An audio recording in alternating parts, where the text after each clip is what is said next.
Hello, everyone, and welcome to my favorite day of the week. That day that when we all get together to discuss what it means and looks like to live a balanced life.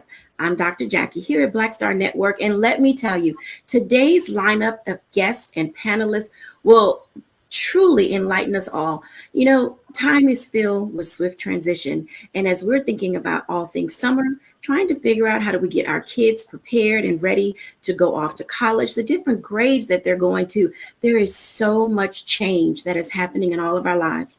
But when we think about change, it also has a way of leaving us off center, feeling a little bit wonky, if you will. I know I have those days myself where there's just so much going on in my life. There's vacation planning. There's summer school. There are things that are related to how I run my business. And for some of you, that may be the same. Today, our guests will enlighten us on what it looks like to live a balanced life as we all make these various summer transitions. We have today joining us Titania Harris, Corey Briscoe, Jamal Johnson, Dr. Shayna Lewis, Dr. Tierney, and Stacey Owens. Welcome, everyone. Hi. Hey, Dr. Jackie. Welcome, everybody. Let me just tell you, I have to ask you as we kick off this show, you know, summer is one of those times where people are saying, how do I get myself together for the latter quarter of the year? And seemingly when we're, you know, in May and June, we're not thinking about what September and August may need to look like. In each of your lives, can you just share with our audience for a moment, how do you decide when is a good time to prepare for the last quarter of the year? Dr. Titani. No, I tell her that all the time. She hates when I say that. So everybody, future Dr. Tanny will always be future Dr. Tanny. And so I'm not going to put any pressure on her. So the pressure just keeps mounting as I take these classes. One of the things, first of all, thank you so much for doing this show. I'm excited to be here. Nice to see everyone. So one of the things I do in terms of preparing for the last quarter, I actually prepare for each quarter with by looking at my goals for the first month in the quarter. So if we're talking about the last quarter of the year, I start thinking about those goals in that September, October to sort of just kind of help me navigate what I want to do for the rest of the year. So 1 month at a time, beginning at the beginning of the month, gives you that ability to kind of lay out your plans. And I hope that audience, as you're listening, that you're taking these good tips and notes. You have literally sitting right here in front of you, experts who can tell you how to begin to organize, plan, and prepare. Stacey Owens, tell us. So for me, it's very interesting because for the school year, I'm closing out the school year, but at the same time, I'm thinking about how we're going to open for next year. So I'm always planning for the next quarter by evaluating where I'm at now, determining what my future needs are going to be, and then start researching what or different programmings that can satisfy those needs, and then just start mapping it out so I can find those who are in my support system that may need to help me. So just create your plan now so that you can be prepared for the quarter as it approaches. All right, Dr. Tierney, tell us. So I take a month-to-month approach. At the top of every month, I look at what it is that I want to accomplish in this month. And then within that month, I actually break it down by weeks. So the first week, if there's any deadlines, any specific date-specific things that I need to accomplish, I break those out by the week. But I look at my year in each month and then plan that way. Planning escapes no one. And I tell everybody this all the time, that without planning, you are truly destined to fail, whether it's in your personal relationships, in your business life, how even with yourself. Sometimes we fail ourselves because we fail to plan how we need to approach and engage ourselves in the environments in which we find ourselves. Corey Briscoe, now as a business owner, a board member, you have a host of things going on. So tell us what your calendar looks like and how you settle yourself into readiness for what's next.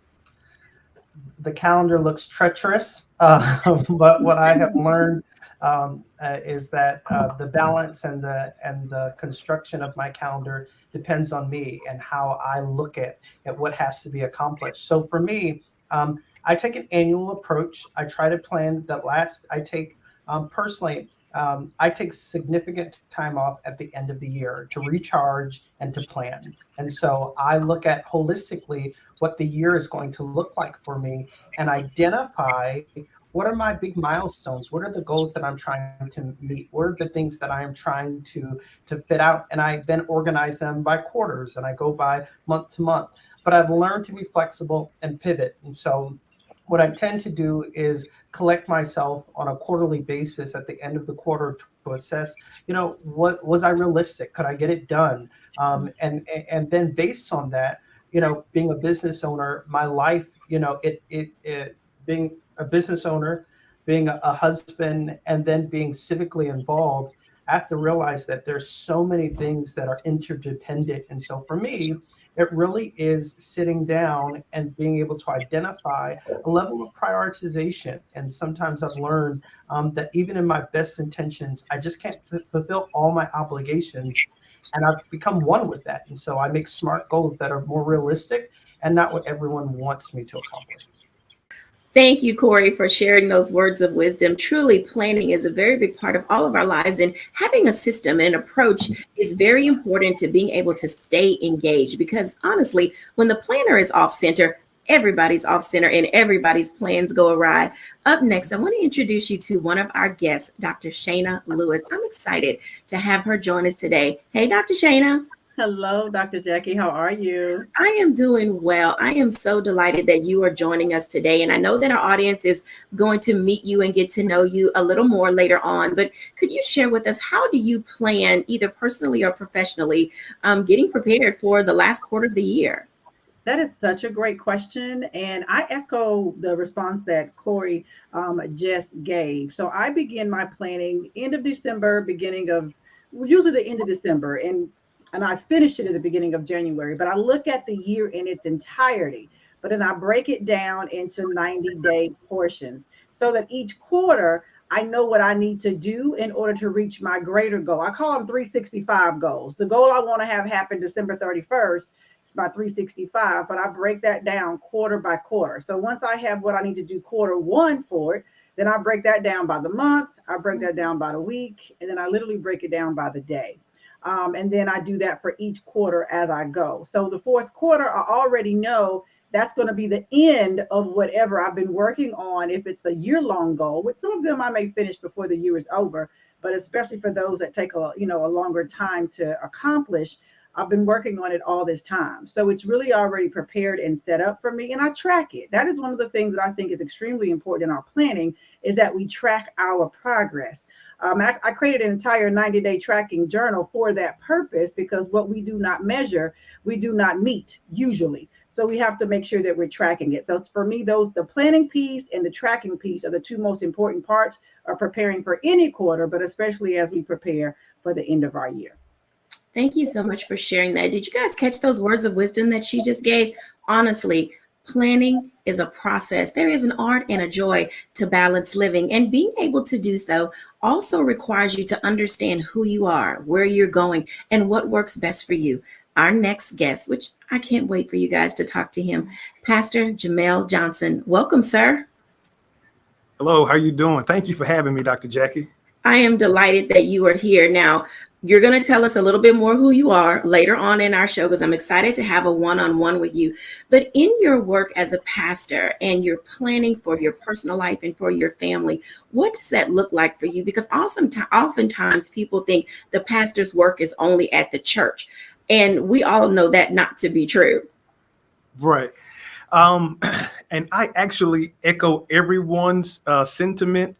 But there are two words that I will pull and extract from everyone's response. Smart prioritizing. Smart prioritizing. One of the things in being a pastor, I'm on call 24/7. I wish it was just Sunday morning, but I'm on call 24/7. So there are some things that I may have in the book that may have to be erased or moved around, especially considering how life events can alter our daily schedule. But then being engaged in the community. I teach a class at HPD, sit on several boards. I am the executive director of our nonprofit, The Fulfillment Project. And the summer, is actually when we host our largest outreach event. So for me, it's really about having smart prioritizing, identifying the things that are important. Once I identify those things that are important and need my hand specifically, then those are the things that I dial in on. And a big thing in being a pastor is delegating.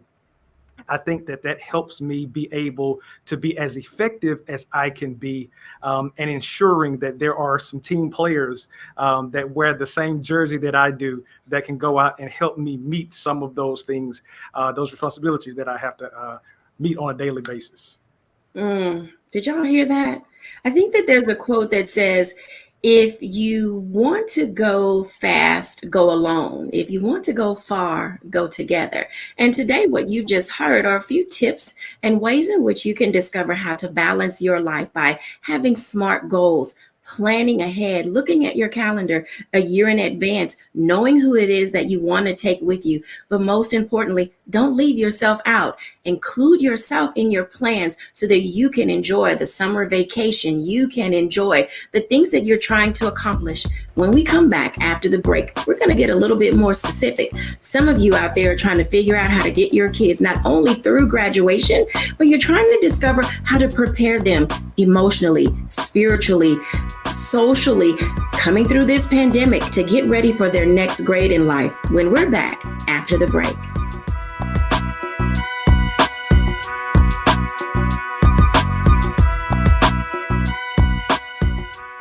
Don't you think it's time to get wealthy? I'm Deborah Owens, America's Wealth Coach, and my new show on the Black Star Network focuses on the things your financial advisor or bank isn't telling you.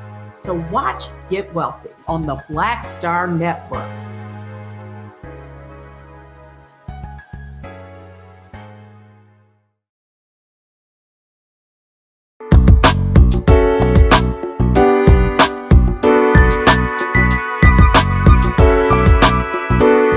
Welcome back to A Balanced Life. I'm Dr. Jacquie, and I am so delighted with the guests and the panelists that we have today. You know, summer is a time of readiness. I know you've already got your passports ready, you booked those tickets, and you're preparing for vacation.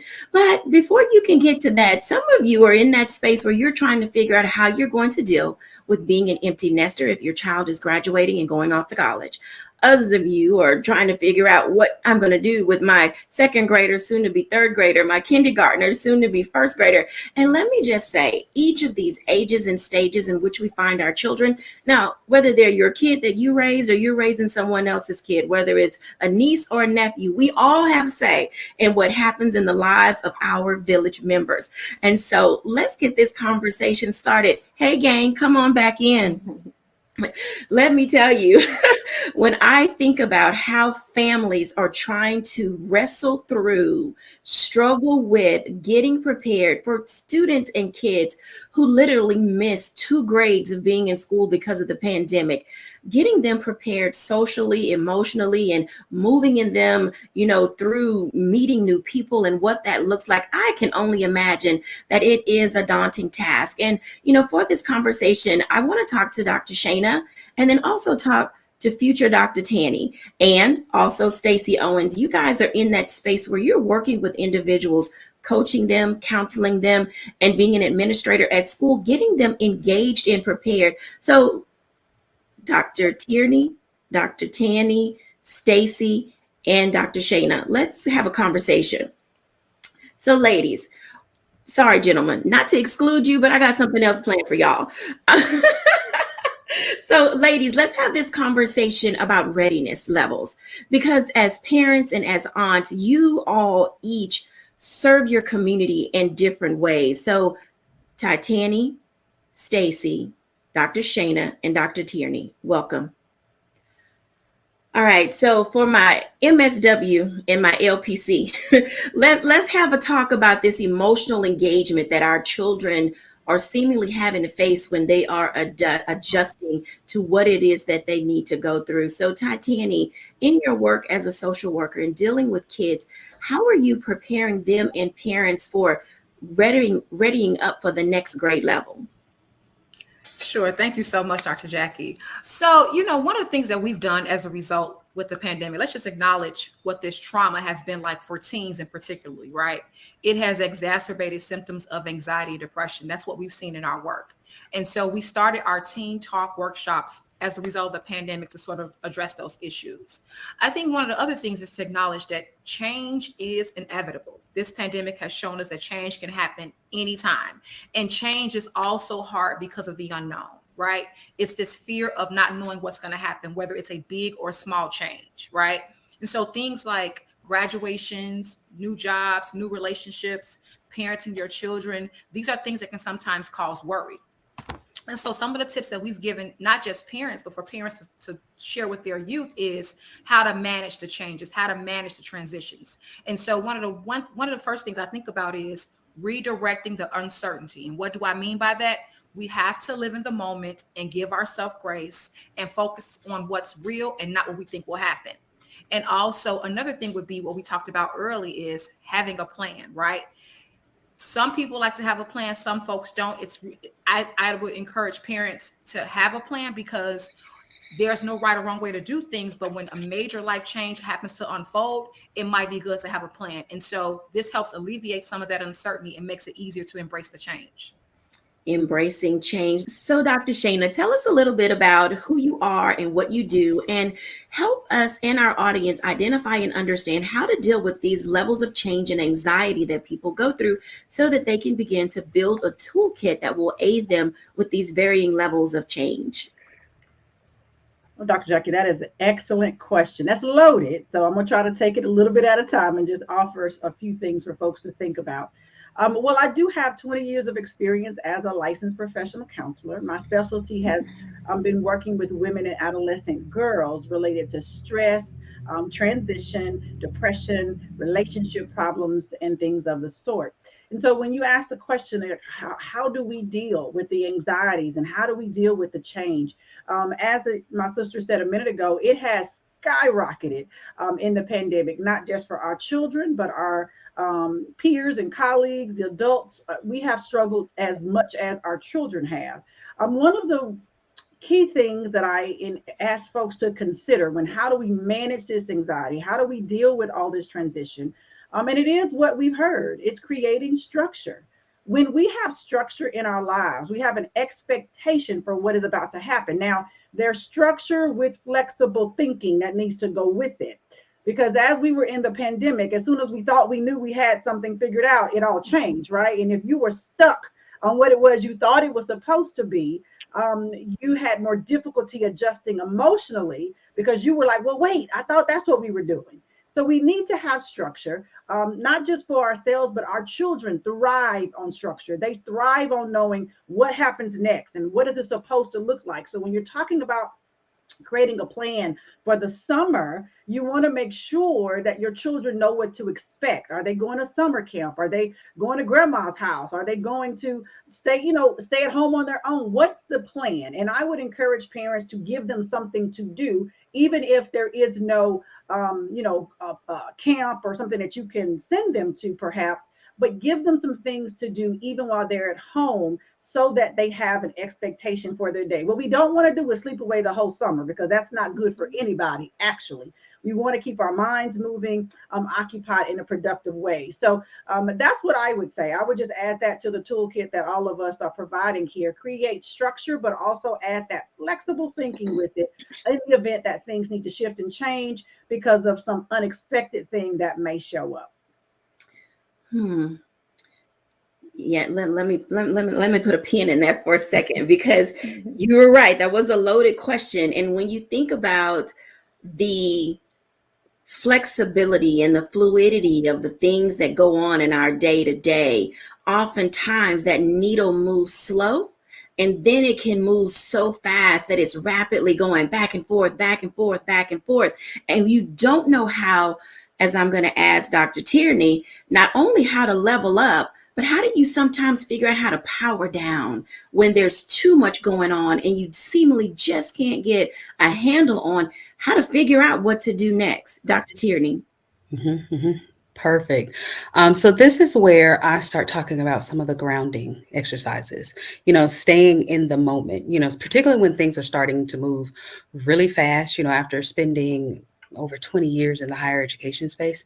My graduating seniors, that was the thing that they really would come to me and talk to me about. They had gotten into the rhythm of the 4 years of being in college, and now I'm graduating college, and what is this? And wait, interviewing and job. Oh, wait, I have to get my own insurance, and what does that look like? And do I go back to grad school? And wait a minute, my parents said, and and so it can happen really, really, really, really fast. So doing those grounding, activities, being in the present, not looking too far in the future, but looking at where you are right now, and just taking an assessment of what you need in this moment, practicing that gratitude piece, acknowledging everything that you've learned over the course of these past few years, and using that to help to secure you, that what to do when the next thing comes, even if you don't know what that next thing is, that you have that capability there, that whatever it is, you'll be able to handle it.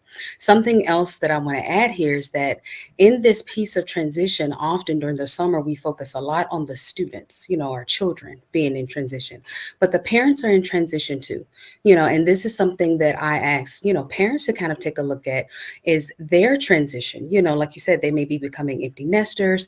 They may have children getting ready to go to pre-K for the first time, or graduating pre-K. So there should be a preparation from the parent side as well. Just as you're celebrating your graduates, celebrate your accomplishment, celebrate all of the hard work that you have done. If there's a piece in there to allow yourself to grieve, if you're an empty nester and you're like, oh my gosh, I don't know, the house is going to be so quiet, giving yourself permission to do that. Start thinking about what your new parenting style, would be.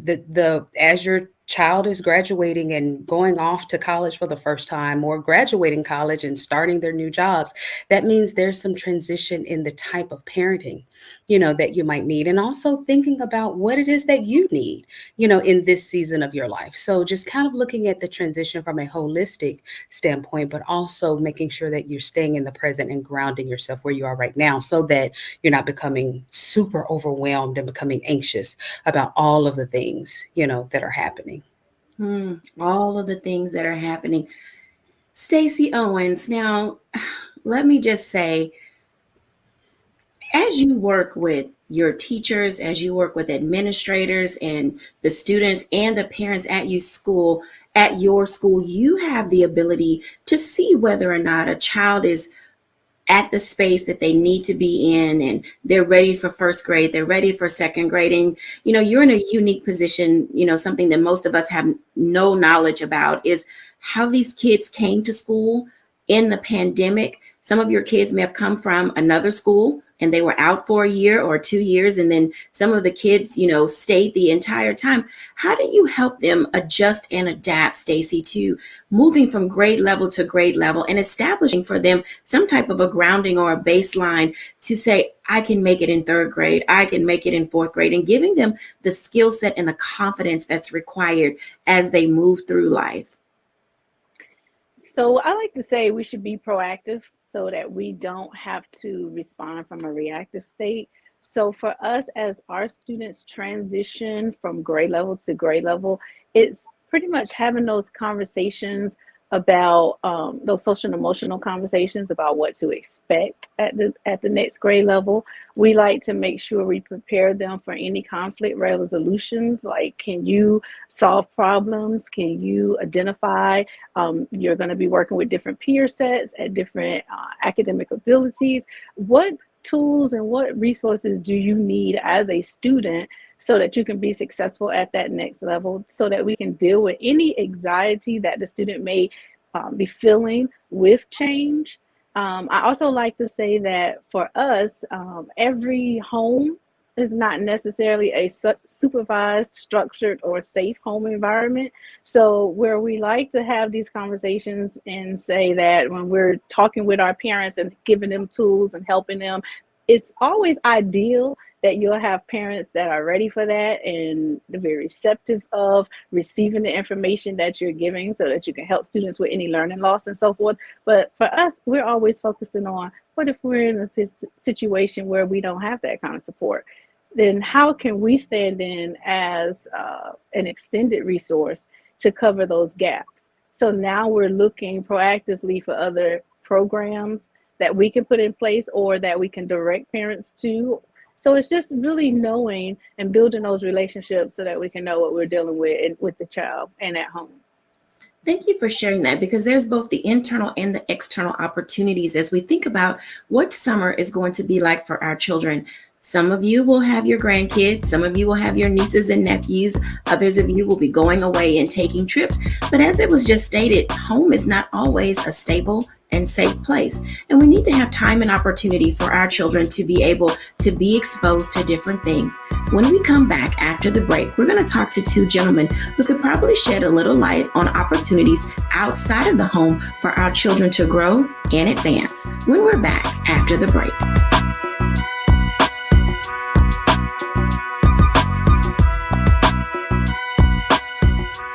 Pull up a chair, take your seat. The Black Tape with me, Dr. Greg Carr, here on the Black Star Network. Every week, we'll take a deeper dive into the world we're living in. Join the conversation only on the Black Star Network.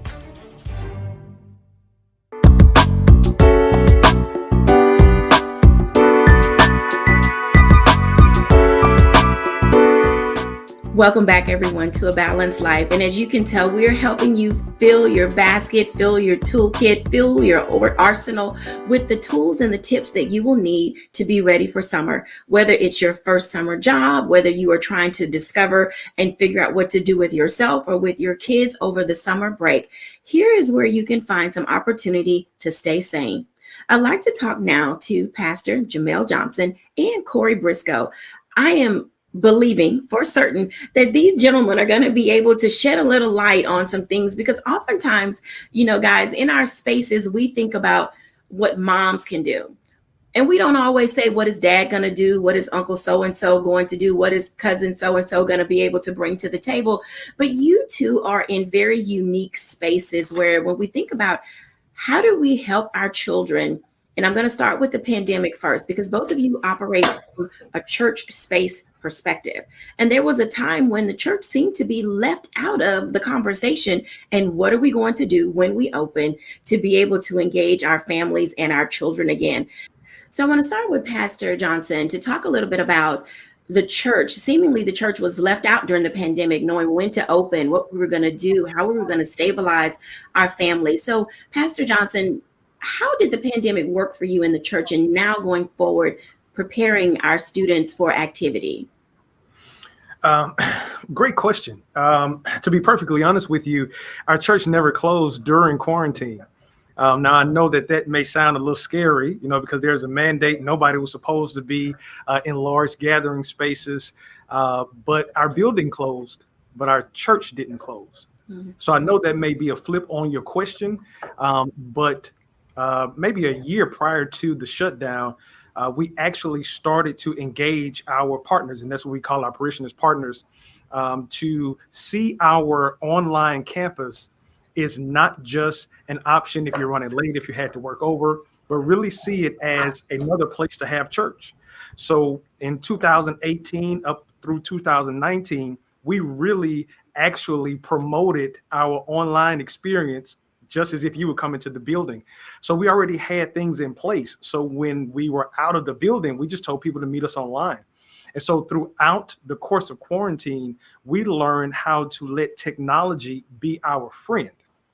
And so we adapted so many different new ways of doing ministry, so many different ways of connecting with parents, having Zooms with parents prior to the actual Sunday, where we would coach them in how to actually have Bible study with their kids, sending them the material, and everything was electronic. So we actually learned how to embrace that space rather than allow the shutdown to embarrass us.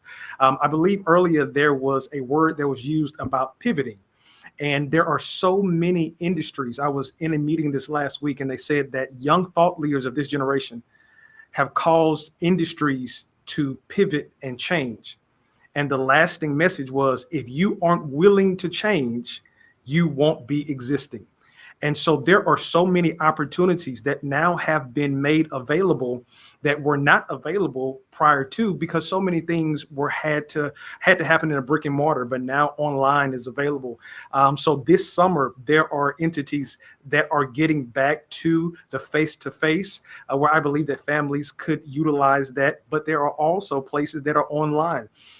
Virtual experiences where a child can be inside of their home, but they can also take a walk through the White House virtually. And it could be something that the family could do together. Or here in the city of Houston, which we are blessed with such diversity and such richness, there are so many different free options that I believe families could take advantage of that really allows a holistic approach. The museums, our zoos, I mean, so many things that were closed down during quarantine.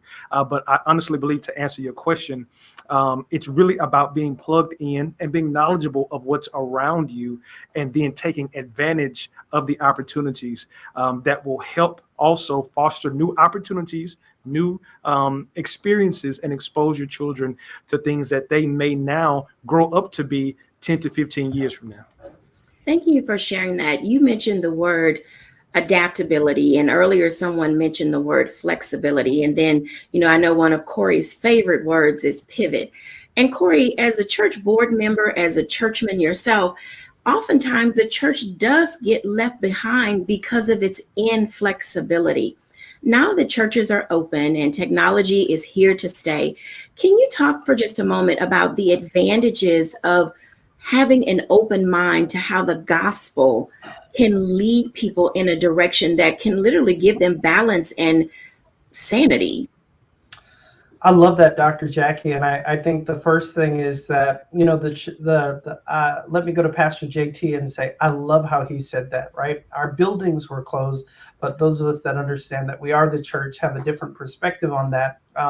As in executive leadership in churches, and then by way of consulting, right, we have seen how this pandemic nationally has affected the church, and I would argue it has forced the church to level up and grow up. There were innovations and things that the church has needed to do for so long. And when I'm talking about the church body that we've needed to do and pivot for some time, and we haven't. And sometimes the good Lord makes us do things that cause us to go beyond what we think and understand. But really, as you say, to become better and more effective witnesses of the gospel. And so when we look at churches and the disruption in technology and the disruption in industries that was referenced earlier, the church is not immune to that. And what it has caused us to do is look and assess, are the things that we're doing, are they producing a return on our investments? Are they the most capable? Is it internal or is it external? And how is it allowing for the witness of the body of Christ to show up? And so, when I look at where we are and how we can use technology and how we can use this new kind of state of being, it's actually an incredible moment for the church to shine and to show how the gospel, despite being place-based, right? It doesn't need to be place-based. It just literally needs to be shared. And so whether social media or online presence or chat rooms, or even now they've got metaverse church, right? They've got all of these new technologies that are allowing us to be innovative in the gospel. And so I'm looking at our youth ministries, and we are now literally, you've got Roblox and all the games that your kids would understand. They play it all the time. Well, let's create a church version of that. Let's talk about how we build up communities and all of these things that they are so proud to do and enjoy doing. And in tandem, what they're doing and what they're getting is exposure to the gospel. So we have to think unconventional. And I'm grateful for what, I hate to say this, for what the Lord has allowed for the church to experience. All right, gentlemen, you guys said a couple of mouthfuls, but that whole what the Lord has allowed is tripping a whole bunch of people up. Yeah. When we come back after the break, I want the group to gather together to talk about how do we overcome what we thought was impossible as it relates to this pandemic. We have masked up, gloved up, we are washing our hands, we're using hand sanitizer, and then all of a sudden, the world is wide open. And in that openness, it is causing us to pause just a little bit and say, I don't know about this. So when we come back after the break, we're going to get a few tips on how to really embrace going forward and getting out into the world again when we're back after the break.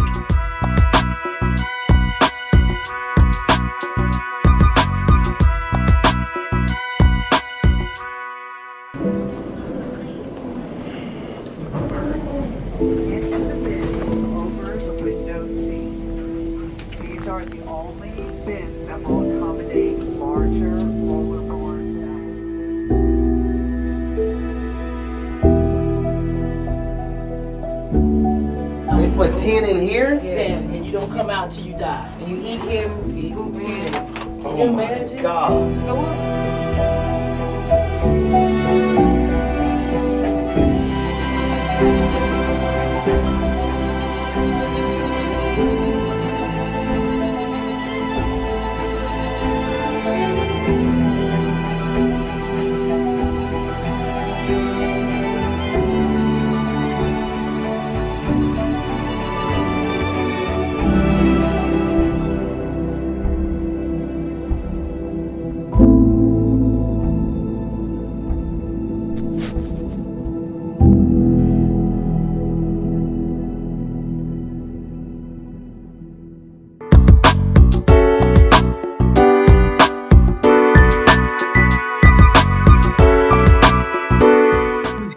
Welcome back, everybody. Come on back in.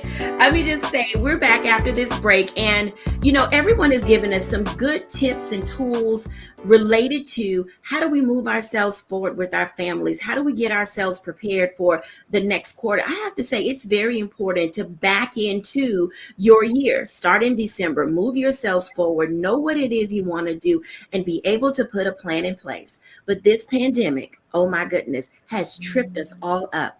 I'm going to invite everybody back in so that we can get a few tips from each person about how do we settle ourselves and say, this is the next new normal. And no matter how much we think that this COVID-19 virus or any version of it is going to go away, sadly, the CDC says it is here to stay. So with that in mind, Corey Briscoe, what is one thing that you can say to help people embrace and just get out there and go? Before the pandemic happened, right? We just went. We were driving ourselves into the ground. And now we've actually been able to pause and assess whether we need to participate in those things that sometimes we didn't want to participate in anyway. And so what I tell people to do is do this, right? Identify what is going to bring the most value to your life, whether it is socially, whether it is fulfillment. Start there, looking at how the thing that you can do, right? Getting back into it, whether it's, introvert versus extrovert. Some people say, I haven't had people connection, that I'm an extrovert and I need that. Well, maybe it's a small, intimate group. Maybe it's going to a small networking function that is observing COVID protocols that makes you feel space. But I tell people this, it is about what you need and not what you are mandated to do. And that's in the essence of as we've learned, COVID has taught us, even things that we thought we need, we don't necessarily need it. I sure freed up my time. Dr. Shana, give us some tips on how to move on. So one of the things that I share with my clients, Dr. Jackie, is to control the controllables. What do I mean by that? There are going to be a lot of things in this world that we have absolutely no control over. And when we spend excessive amounts of energy trying to control something that we don't have the authority, the power, the resource, whatever it might be to control, we only make ourselves feel worse. We're the ones left frustrated. So at this time, when we're figuring out how do we create what life looks like now moving forward, I say figure out what are the components of your world that you do get to control and focus there. You get to decide what you do with your person. You get to decide what you do with those who are connected to you, whether those are your children or what your family decides to do. Taking care of yourself. I'm a major proponent of self-care. I encourage us to do that in order to maintain our wellness so that we can show up in this space of uncertainty that may happen. But while we're controlling the things that we can, we actually feel at more peace. We feel more secure, and we will actually feel less anxious when we focus on the things we can affect change in. So that would be the thing that I would encourage the audience to put in your tool belt. You might even make a list. I tell folks controllables, uncontrollables. The things I can't control, you yield those and give those away. And those that you can, you focus on and you do something about. So those are my thoughts. Thank you so much for sharing that. Stacey Owens. Just like my colleagues have said, I believe that everyone has to take their own temperature. So first, connect with yourself and connect with your feelings about what getting out into the world. Everybody is saying in school now, we're back outside. What does that mean for you? And how do you feel about that? Does it entice fear? Does it entice anxiety? And then identify why, and then push through it so that you can deal with those emotions that you're feeling, and you can move past the fear of getting back out in the group of everyone. And then do what you need to do to be safe. So if you still want to wear your mask, and don't care about what other people are doing around you. If you don't want to do the things that the CDC recommend, then don't do it. But know what it is that you want to do, why you want to do, and then just keep moving. Consequences for all your actions. Dr. Tierney. So I want to dip back to something that you said, what God has allowed. And I have to pull out my my Bible here for a second. And this is where I pull up Romans 8:28.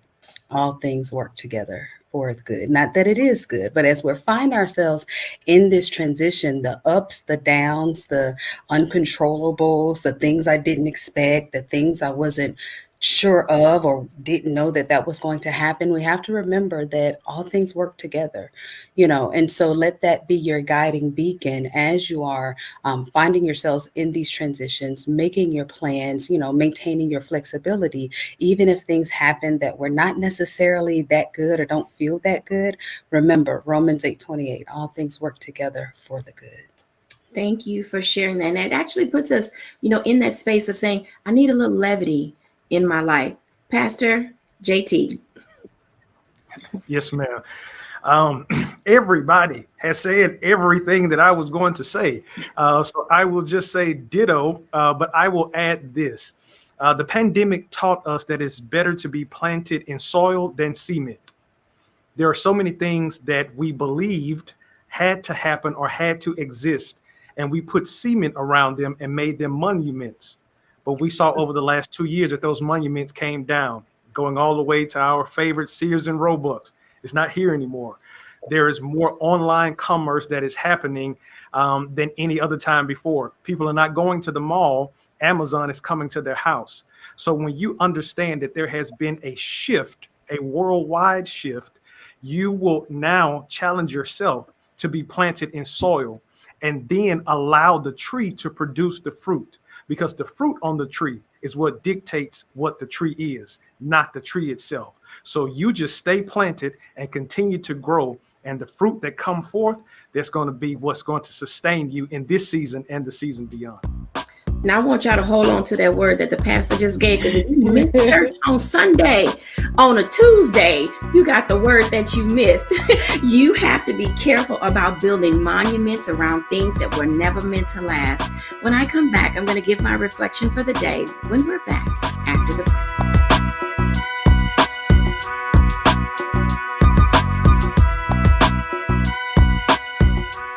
It's time to be smart. Roland Martin's doing this every day. Oh, no punching! Thank you, Roland Martin, for always giving voice to the issues. Look for Roland Martin in the whirlwind, to quote Marcus Garvey again. The video looks phenomenal, so I'm really excited to see it on my big screen. Support this man, Black Media. He makes sure that our stories are told. See, there's a difference between Black Star Network and Black-owned media and something like CNN. I got to defer to the brilliance of Dr. Carr and to the brilliance of the Black Star Network. I am rolling with Roland all the way. Honored to be on a show that you own. A black man owns the show. Folks, Black Star Network is here. I'm real revolutionary right now. Roland was amazing on there. Stay black. I love commend you enough about this platform that you've created for us to be able to share who we are, what we're doing in the world, and the impact that we're having. Let's be smart. Bring your eyeballs home. You can't be Black-owned media and be scared. You dig?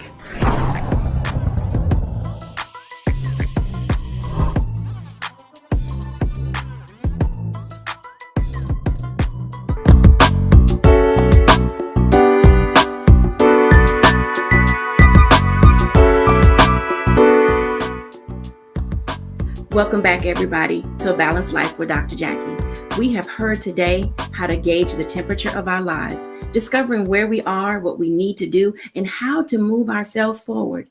We have even discovered how to guard our hearts so that we don't put ourselves out there too soon, too fast, to do too much in a season where we may need to just kind of step back and settle in. But then most importantly, how do we guide ourselves in order to be able to move forward?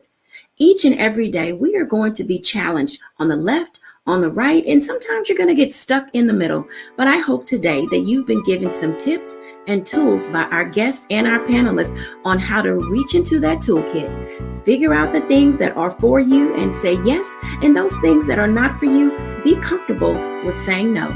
This is all a part of discovering and how to live a balanced life. Thank you, everyone, for joining us, and I look forward until we are together next time. Bye now.